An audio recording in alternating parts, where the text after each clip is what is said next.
Hi hello നമസ്കാരം, എല്ലാവർക്കും പുതിയൊരു വീഡിയോയിലേക്ക് സ്വാഗതം.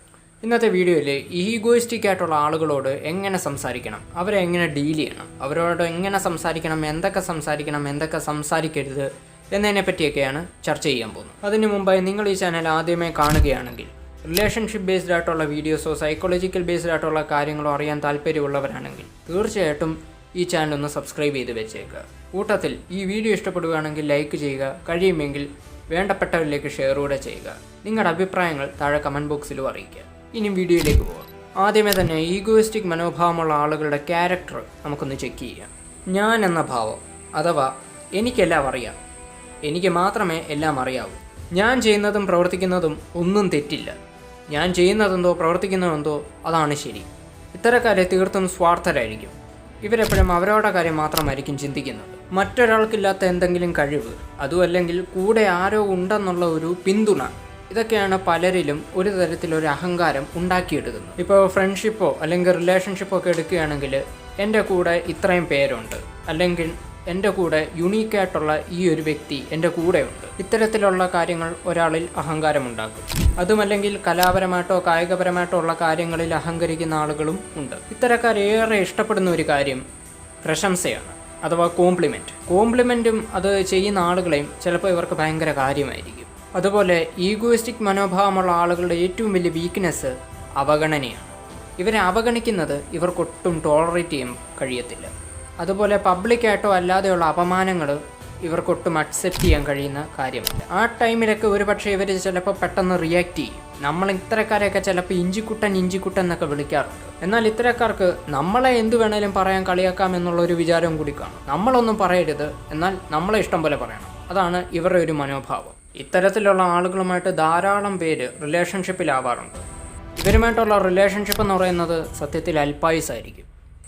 നിങ്ങൾക്ക് അങ്ങനെ റിലേഷൻഷിപ്പ് ഉണ്ടെങ്കിൽ ഒട്ടും പിരിയാൻ പറ്റാത്ത രീതിയിലുള്ള ഒരു സിറ്റുവേഷനിലാണ് നിങ്ങൾ പോകുന്നതെങ്കിൽ ഞാൻ പറയാൻ പോകുന്ന ഈ കാര്യങ്ങൾ നിങ്ങൾ നിങ്ങളുടെ റിലേഷൻഷിപ്പിൽ ശ്രദ്ധിച്ചാൽ ഒരുപക്ഷെ ഒരു പരിധി വരെ നിങ്ങൾക്ക് അവരിലെ അഹങ്കാരത്തെ ശമിപ്പിക്കാൻ സാധിക്കും. അതും യാതൊരു എഫർട്ടും ഇല്ലാതെ തന്നെ, നിങ്ങൾക്കും അവർക്കും യാതൊരു നഷ്ടമില്ലാത്ത രീതിയിൽ തന്നെ. ഈഗോ മനോഭാവമുള്ള ആളുകളും ചില സന്ദർഭങ്ങളിൽ ചില നല്ല കാര്യങ്ങളൊക്കെ ചെയ്യാറുണ്ട്. അവർ അങ്ങനത്തെ നല്ല കാര്യങ്ങളൊക്കെ ചെയ്യുമ്പോൾ അത് നിങ്ങളുടെ ശ്രദ്ധയിൽപ്പെടുകയാണെങ്കിൽ നിങ്ങൾക്ക് അവർക്ക് നല്ലൊരു കോംപ്ലിമെൻറ്റ് കൊടുക്കുക. ഓപ്പണായിട്ട് തന്നെ അവരെ ആ നല്ല കാര്യത്തിൻ്റെ പേരിൽ പ്രശംസിക്കുക.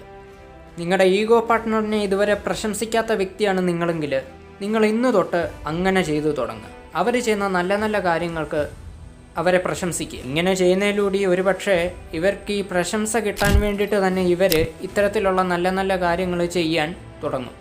അതൊരു പക്ഷേ ഒന്നെങ്കിൽ നിങ്ങളുടെ മുന്നിൽ വെച്ചായിരിക്കും, അല്ലെങ്കിൽ നിങ്ങളെ കാണിക്കാൻ വേണ്ടിയായിരിക്കും, അതുമല്ലെങ്കിൽ ചിലപ്പോൾ അല്ലാതെയും ചെയ്യാനുള്ള ചാൻസ് കൂടും.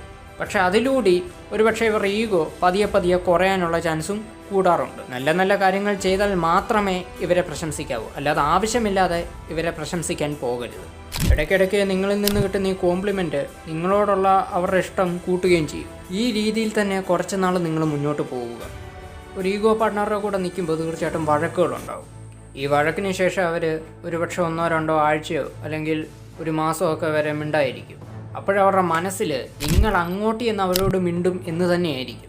ഇതുവരെ നിങ്ങൾ അങ്ങോട്ട് ചെന്ന് മിണ്ടിക്കൊണ്ടിരുന്ന ഒരു വ്യക്തി ആയിരുന്നു എങ്കിൽ ഈ ഒരു സന്ദർഭത്തിൽ നിങ്ങൾ ഒരു കാരണവശാലും അങ്ങനെ പോയി മിണ്ടാൻ പാടില്ല. അവരുറപ്പായിട്ടും നിങ്ങളോട് തിരിച്ച് ഇങ്ങോട്ട് വന്ന് തന്നെ മിണ്ടുകയും ചെയ്യും. അതിന് കാരണം നിങ്ങൾ കൊടുത്തിരുന്ന കോംപ്ലിമെൻറ്റിൻ്റെ അത്രയും അവർക്ക് എവിടെ നിന്നും ഒരിക്കലും കിട്ടുന്നുണ്ടാവില്ല. ആ ഒരു ഗ്യാപ്പ് തീർച്ചയായിട്ടും അവർക്ക് ഫീൽ ചെയ്യും. അങ്ങനെ വരുമ്പോൾ നിങ്ങളുടെ വില മനസ്സിലാക്കി ഉറപ്പായിട്ടും അവർ നിങ്ങളുടെ പുറകിന് വരും. ഞാൻ നേരത്തെ പറഞ്ഞ പോലെ ഈഗോയുള്ള ആളുകൾക്ക് ഈ അവഗണന എന്ന് പറയുന്നത് ഒട്ടും ടോളറേറ്റ് ചെയ്യാൻ സാധിക്കുകയില്ല. അതുമാത്രമല്ല അവർക്ക് പ്രശംസയില്ലാതെ ഒരിക്കലും ജീവിക്കാനും സാധിക്കുകയില്ല. ഒരു സമയത്ത് നിങ്ങളിൽ നിന്നും കിട്ടിയുന്ന കോംപ്ലിമെൻറ്റും അതുപോലെ നിങ്ങളെ വിട്ടുപോയപ്പോൾ ഉണ്ടായ ആ ഒരു അവഗണനയും തീർച്ചയായിട്ടും അവരെ കുത്തി നോയിക്കും. അവരുറപ്പായിട്ടും നിങ്ങളെ കോണ്ടാക്ട് ചെയ്യാൻ ശ്രമിക്കുകയും ചെയ്യും. ഇനിയും ഒരു ഈഗോ പേഴ്സണോട് ഒരിക്കലും നിങ്ങൾ ഇമോഷണലി സംസാരിക്കാൻ പാടില്ല. നിങ്ങളുടെ വേദനകളോ സങ്കടങ്ങളോ ഒരിക്കലും അവരുമായിട്ട് ചർച്ച ചെയ്യാൻ പാടില്ല. ഇത്തരക്കാരോട് ലോജിക്കലി മാത്രമേ സംസാരിക്കാവൂ. അവർ പിണങ്ങിയിരിക്കുമ്പോൾ നിങ്ങൾ പുറകിന് പോകുന്നതും അതുപോലെ അവരുമായി നിങ്ങളുടെ സങ്കടങ്ങളും മറ്റു കാര്യങ്ങളൊക്കെ ചർച്ച ചെയ്യുമ്പോൾ അത് കൂടുതലും അവരുടെ ഈഗോയ്ക്ക് ഒരു ഇന്ധനം കൊടുക്കുന്ന പോലെ ആയിപ്പോവും. നിങ്ങൾ പൂർണ്ണമായിട്ടും അവർക്ക് അടിമപ്പെട്ടിരിക്കുവാണെന്നും അതുകൊണ്ട് തന്നെ നിങ്ങൾ ഏത് രീതിയിലും യൂസ് ചെയ്യാൻ സാധിക്കുമെന്നും അവർ തീരുമാനിക്കും. അപ്പോൾ ഈഗോയിസ്റ്റിക് പേഴ്സണാലിറ്റി എന്താണെന്നും അവരോട് ഏത് രീതിയിൽ സംസാരിക്കാം, ഏത് രീതിയിൽ ബിഹേവ് ചെയ്യാമെന്നുമാണ് നമ്മൾ ഇന്നത്തെ വീഡിയോയിൽ പറഞ്ഞത്. മറ്റൊരു ടോപ്പിക്കുമായിട്ട് മറ്റൊരു വീഡിയോയിൽ വീണ്ടും കാണാം. അതുവരെ ഗുഡ് ബൈ.